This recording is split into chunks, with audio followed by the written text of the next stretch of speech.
Hello বন্ধুরা, কেমন আছো তোমরা সবাই? আশা করি তোমরা সকলে খুব ভালো আছো। আমিও খুব ভালো আছি।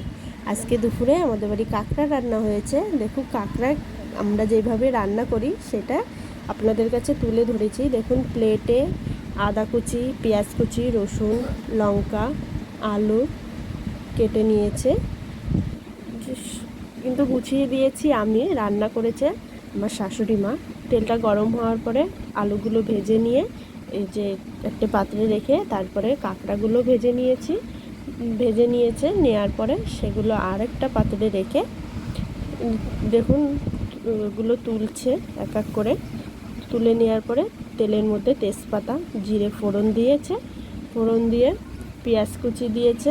পেঁয়াজ কুচি দিয়ে একটু নাড়াচাড়া দিয়ে যে একটু বাদামি কালার হয়ে গেছে, তার ভিতরে যে আদা রসুন যে পেস্ট করে দিয়েছিলাম সেটা ঢেলে তার মধ্যে হলুদ, লঙ্কার গুঁড়ো, সামান্য পরিমাণ লবণ দিয়ে মশলাটাকে ভালো করে কষিয়ে নেওয়ার পরে সামান্য পরিমাণে একটু জল দিয়ে মশলাটাকে ভালো করে কষিয়ে যে কষানো হয়ে গেছে তার ভিতরে ভেজে রাখা আলুগুলো দিয়ে একটু ভালো করে নাড়াচাড়া দিচ্ছে। দেয়া হয়ে গেলে যে মশলাটা একটু হয়ে এসেছে কষানো, তার ভিতরে ভেজে রাখা কাঁকড়াগুলো দিয়ে ভালো করে নাড়াচাড়া দিয়ে পরিমাণ মতন জল দিয়ে নাড়াচাড়া দিয়ে ঢেকে দিয়েছে। তোমরা দেখতেই পাচ্ছ